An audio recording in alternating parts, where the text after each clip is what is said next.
और सवारी करके कुछ समय तक जब तक वो सच्चाई को पूरा नहीं समझती हैं, సవారీ చేస్తాయి ఎప్పటి వరకైతే ఆ ఆత్మలు సత్యతని గురించి యథార్థంగా తెలుసుకోవో అంతవరకు.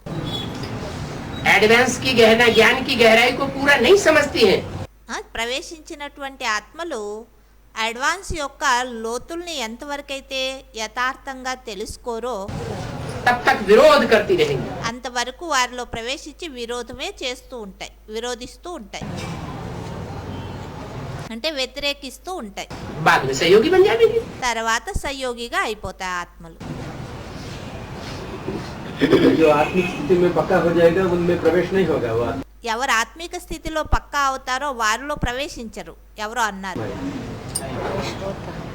जो आत्मिक स्थिति का पक्का होगा, ఎవరు ఆత్మిక స్థితిలో పక్కాగా ఉంటారో बीज रूपी स्टेज में होगा, బీజరూప స్టేజ్లో స్థితమై ఉంటారో उसमें सूक्ष्म शरीर को प्रवेश करने का रास्ता मिलेगा.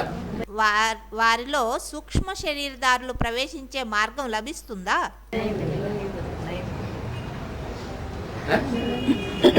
बिंदु रूपी स्टेज, బిందు రూప స్టేజ్, कारण स्टेज. కారణ స్టేజ్. एक है झाड़, उसको कहते हैं बड़ा विस्तार. ఒకటైంది వృక్షం, అది చాలా పెద్ద విస్తారము. एक होता है जड़ें, ఇంకొకటైంది వేర్లు, उतना विस्तार नहीं है, అంత విస్తారమేమీ కాదు.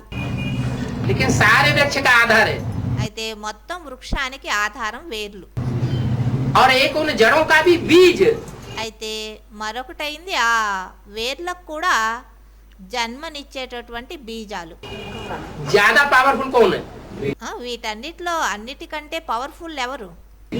बीज ज्यादा पावरफुल है. బీజమే అన్నిటికంటే ఎక్కువ పవర్ఫుల్, వేర్లు కాదు, వృక్షము కాదు.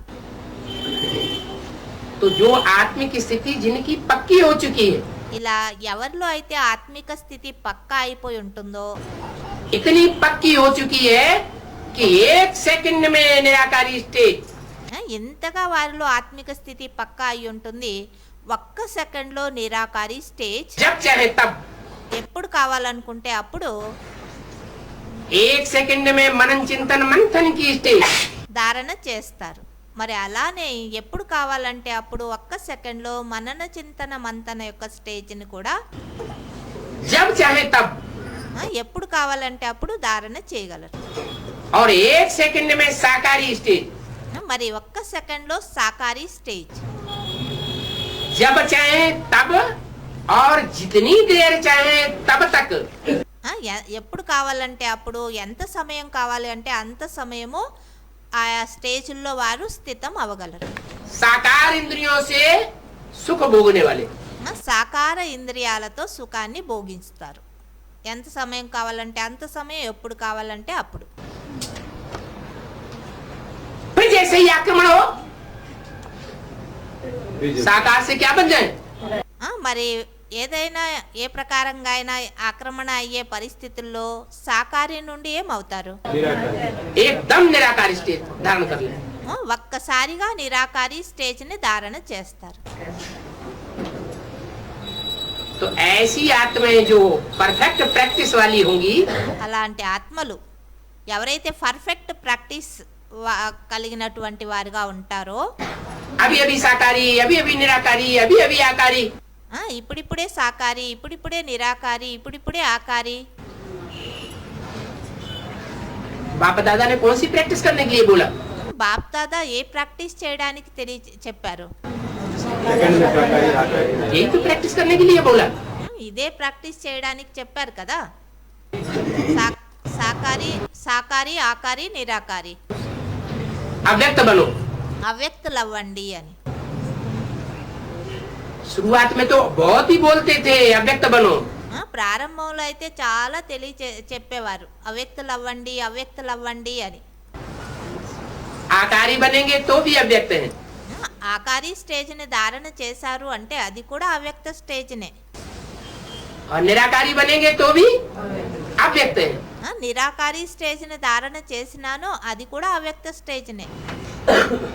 व्यक्त भाव से परे, వ్యక్త భావం నుండి అతీతంగా వెళ్ళడం.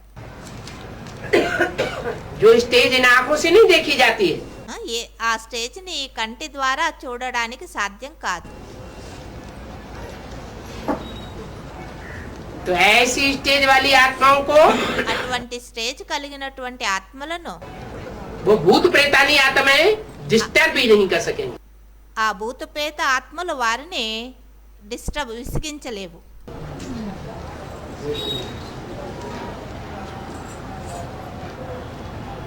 नहीं तो ऐसे भी होगा లేదంటే అలానూ అవ్వచ్చు.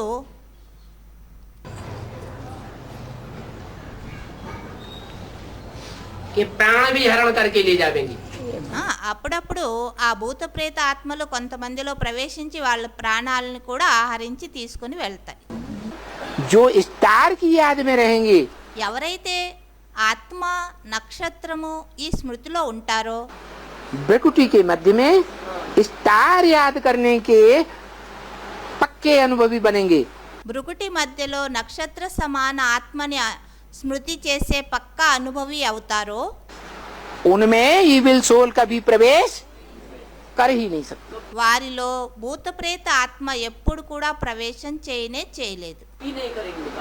जिनमें भूत प्रेत प्रवेश करता हो, ఎవరిలో భూతప్రేత ఆత్మలు ప్రవేశిస్తారో భూతప్రేత ఆత్మ ప్రవేశించింది అనుకోండి, आत्मिक स्टेज में रह करके उनकी आंखों में आंखें डाल करके देखो, ఎదురుగా ఉండేవారు ఆత్మిక స్టేజ్లో స్థితమయ్యి వారి కంటిలో కన్ను పెట్టి చూడండి.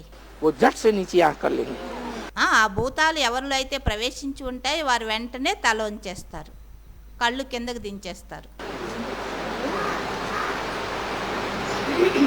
संगठित होकर के बैठ जाओ, సంఘటితమయ్యి అందరూ కూర్చోండి తలంపులో.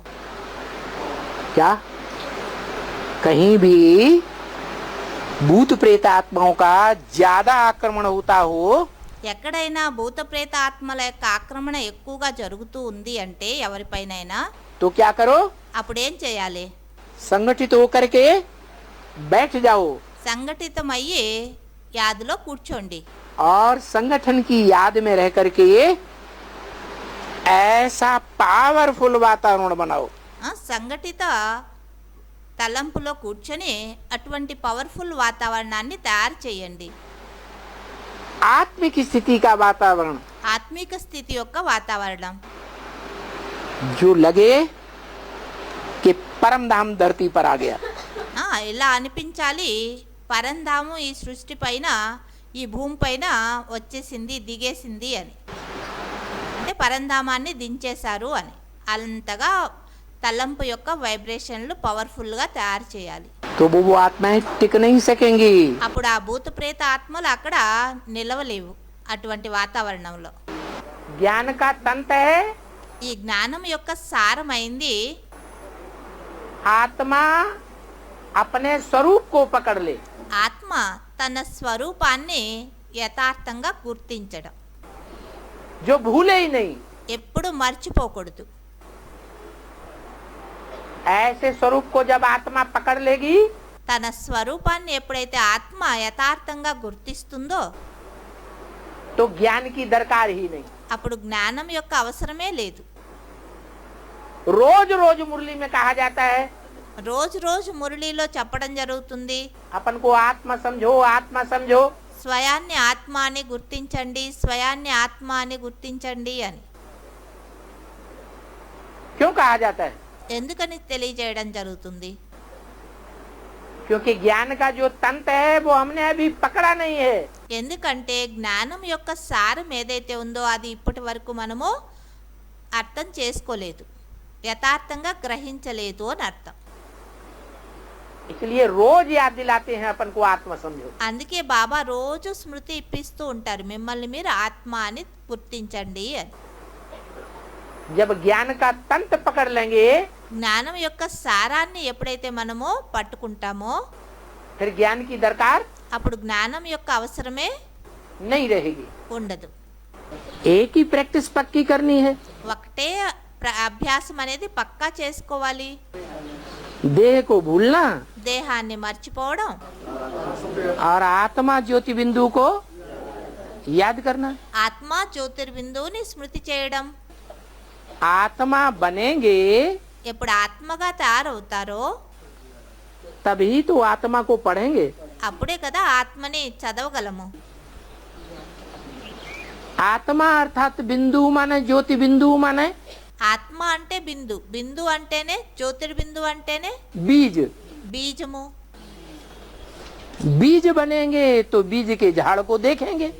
ఎప్పుడు బీజం అవుతారో అప్పుడు ఆ బీజం ఆ వృక్షాన్ని చూడగలదు. क्योंकि बीज में सारा झाड़ समाया हुआ है। ఎందుకనంటే ఆ బీజం విత్తనంలోనే మొత్తం వృక్షం నిండి ఉంటుంది. और बीज बनेंगे ही नहीं ఒకవేళ బీజం అవనే లేదు అంటే तो झाड़ को जो बीज डिफेक्ट होता है వారు వృక్షాన్ని అంటే ఏ బీజం అయితే పుచ్చిపోయి ఉంటుందో అలా మంచిగా ఉండదు అంటే డిఫెక్ట్ ఉంది అంటే बीज डिफेक्टेड होता है कि नहीं బీజాలు కూడా కొన్ని డిఫెక్ట్ బీజాలు ఉంటాయి కదా, మొలకెత్తవు. तो उसका पौधा सरशब्द नहीं होता है। మంచి బీజాలు కాదు అంటే భలే మొలకలు వచ్చినప్పటికీ ఆ మొక్కలు మంచిగా అంటే ఆరోగ్యకరంగా కనిపించవు. पौधा सरसब्ज ही नहीं होगा అది మంచిగా పెరగదు ఆ మొక్క. तो पूरा पौधा जैसा देखने में आना चाहिए स्वस्थ, वैसा स्वस्थ पौधा देखने में आएगा। ఆ విత్తనాలలో ఏదైనా లోపం ఉంది అంటే భలే మొలకలు వచ్చినప్పటికీ ఏదైతే మంచిగా మొలకల్ని చూడాలో మొక్కల్ని మంచిగా అంటే మొక్కలు పెరగవు, नहीं आएगा। చూడడానికి కూడా మంచిగా కనిపించవు ఆ మొక్కలు. तो क्या करना है? అందుకని ఏం చేయాలి? हैं? अमृत वेले उठते ही और कुछ याद ना आए। అమృత వేళ లేస్తూనే మరి ఇంకేది స్మృతి రాకూడదు. कुछ याद ना आए माने नील भी न रहे। ఏమి గుర్తు రాకూడదు అంటే అర్థం అలా కాదు, నిల్ అవస్థలో వెళ్ళిపోవడం, ఏ స్మృతి లేకుండా ఉండడం అని కాదు. हैं? कि सोते सोते उठ तो बैठ गए, ఉదయం లేచైతే కూర్చున్నారు అమృత వేళ, నిద్రపోతూ నిద్రపోతూ नील ఏమి స్మృతి రాలేదు. ఆత్మ స్మృతి లేదు, పరమాత్మ స్మృతి లేదు, ఏ స్మృతి లేదు, నిద్రలో వెళ్ళిపోయారు లేచి కూర్చొని. नहीं, అలా కాదు. वो स्टार देखने में आवे। ఆత్మ భృకుటి మధ్యలో నక్షత్ర సమాన ఆత్మ చూడడానికి కనిపించాలి. क्या? ఏమన్నారు? स्टार देखने में आवे। ఆ నక్షత్రం మనకి కనిపించాలి. इन आँखों से नहीं देखने में आवेगा। ఈ కంటితో కనిపించదు, కనిపించదా ఆత్మ. लेकिन बुद्धि के तीसरे नेत्र से అయితే బుద్ధి యొక్క మూడవ నేత్రము ద్వారా ऐसी पक्की प्रैक्टिस हो जावे అలా పక్కా ప్రాక్టీస్ అయిపోవాలి. कि भ्रकुटी के मध्य में భృకుటి మధ్యలో स्टार ही दिखे। స్టార్ నక్షత్రమే కనిపించాలి. ऐसी प्रैक्टिस అలాంటి ప్రాక్టీస్ कि जिसमें स्टार ही देखने में आवे, ఎందులో అయితే స్టారే చూడడానికి కనిపిస్తుందో कोई दूसरा संकल्प ना आवे।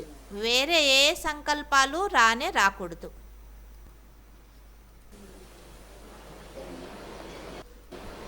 अगर लंबे टाइम की बनती है ఒకవేళ ఎక్కువ సమయం ఆత్మిక స్థితి తయారవుతుంది అంటే ఆత్మిక స్థితిలో స్థితం అవ్వగలుగుతున్నారు అంటే तो अनेक जन्मों को देख भी सकेंगे। మన యొక్క అనేక జన్మల్ని మనము చూడగలము అంటే అర్థం చేసుకోగలము అని అర్థం. अगर नहीं बनती है ఒకవేళ ఎక్కువ సమయం ఆత్మిక స్థితి తయారవడం లేదు అంటే तो नहीं देख सकेंगे। మన జన్మల్ని గురించి మనం తెలుసుకోలేము, చూడలేము. ये आत्मा समझने की ही किल्लत हो गई। ఇప్పుడు ఆత్మ అని అర్థం చేసుకునే ఇదే లగన్, ఇదే కోరిక అనేది ఉండాలి. माया समझने नहीं देती, మాయ అర్థం చేసుకోనివ్వదు. घड़ी घड़ी देहभान में लाती है। మాటి మాటికి దేహాభిమానంలో తీసుకొస్తుంది. है। तो जब हम खुद ही आत्मिक स्थिति में स्थित नहीं हो रहे हैं ఇప్పుడు మనం స్వయమే ఆత్మిక స్థితిలో స్థితం అవ్వలేకపోతున్నాము అంటే तो आत्मा के बाप को कैसे पहचानेंगे? ఆత్మల యొక్క తండ్రిని ఎలా గుర్తించగలము? अरे बाप को पहले बच्चे पहचानते हैं, అరే తండ్రిని మొదట పిల్లలు గుర్తిస్తారా? है? मनुष्य है और मनुष्यों का बाप मनुष्य ही होगा ना। మనుషులు అంటే మనుషులకి తండ్రి మనిషి అయి ఉంటారు కదా. तो मनुष्यों का बाप को मनुष्य ही पहचानेंगे, जानवर पहचानेंगे। మనుషుల యొక్క తండ్రిని మనుషులే గుర్తిస్తారు కదా, లేక జంతువులు గుర్తిస్తాయా? पहले कौन पहचानेगा? మొదట ఎవరు గుర్తిస్తారు? मनुष्यों के बाप को मनुष्य पहचानेंगे। మనుషుల తండ్రిని మనుషులే గుర్తిస్తారు. तो आत्माओं के बाप को कौन पहचानेंगे? మరి ఆత్మల యొక్క తండ్రిని ఎవరు గుర్తిస్తారు? है? अरे అరే देवान वाले जो देह अपन को समझे बैठे वो पहचानेंगे। దేహాభిమానం ఉండేవారు ఎవరైతే స్వయాన్ని దేహం అని తెలుసుకొని కూర్చుని ఉన్నారో వారు గుర్తించగలరా? లేదు. हाँ, जो परमात्मा है सो पहचानेंगे। పరమాత్మ ఎవరైతే ఉన్నారో వారు గుర్తించగలరా ఆత్మల తండ్రిని? अरे वो तो अपने को ही नहीं पहचानेंगे। అరే ఆయనైతే స్వయాన్నే గుర్తించలేకపోతారు. क्या हम है परमात्मा? నేను పరమాత్మనైనాను అని पहचानेंगे कहाँ से? ఎలా గుర్తించగలరు? हाँ, आत्मिक स्थिति में लगातार रहें ఆత్మిక స్థితిలో నిరంతరం ఉన్నట్లయితే तो पहचान, नहीं అప్పుడు గుర్తించగలరు. तो जितना रहेंगे आत्मिक स्थिति में లేదంటే ఎంత ఆత్మిక స్థితిలో ఉంటారో उतना पहचानेंगे। అంతే గుర్తించగలరు. है? अगर नहीं रहेंगे आत्मिक स्थिति में ఒకవేళ ఆత్మిక స్థితిలో స్థితం అవ్వలేదు అంటే तो नहीं, గుర్తించలేరు. 50-50% रहेंगे 50% ఉన్నారు అంటే तो 50% पहचानेंगे 50% గుర్తిస్తారు. और 50% अंधेरे में रहेंगे। మరి 50% అంధకారంలో ఉండిపోతారు. है ना? అలానే కదా. हाँ। ఆ, चंद्रमा क्या करता है? చంద్రమ ఏం చేస్తారు?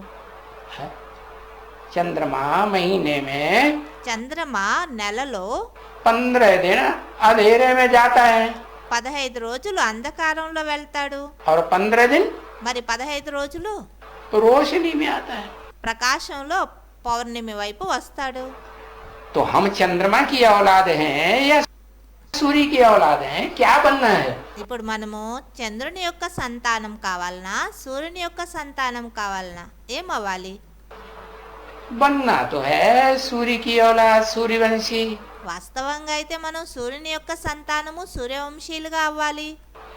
तो सूर्यवंशी बनने के लिए సూర్యవంశీలుగా అయ్యేందుకు है पहला काम जो बताया మొట్టమొదటి పని ఏదైతే చెప్పారో क्या करना है? ఏం చేయాలి? आत्मा बनना है। ఆత్మగా అవ్వాలి. आत्मा बनेंगे तो आत्माओं के बाप को ఆత్మ అయ్యారు అంటే అప్పుడు ఆత్మల యొక్క తండ్రిని आत्मा पहचाने। ఆత్మ గుర్తించగలదు.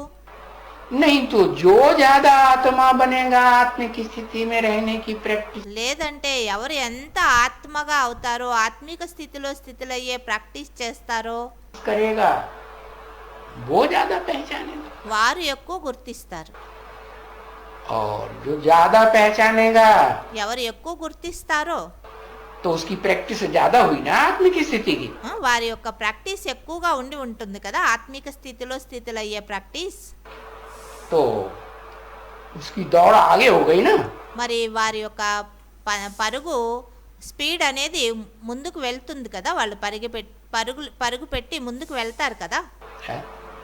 दौड़ आगे हो गई, दौड़ में आगे निकल गया और निकल जाता है పరుగు పందెంలో వాళ్ళు ముందుకు వెళ్తారు అంటే तो उसका रिजल्ट क्या होगा? దాని రిజల్ట్ ఏమవుతుంది? है? वो जल्दी बाप के पास पहुंचेगा या देर से पहुंचेगा? వాళ్ళు తొందరగా తండ్రి దగ్గరికి వెళ్ళి చేరుకుంటారా లేదా ఆలస్యంగా చేరుకుంటారా? తండ్రి వద్దకు వెళ్ళి जल्दी पहुंचेगा। తొందరగా వెళ్ళి చేరుకుంటారు.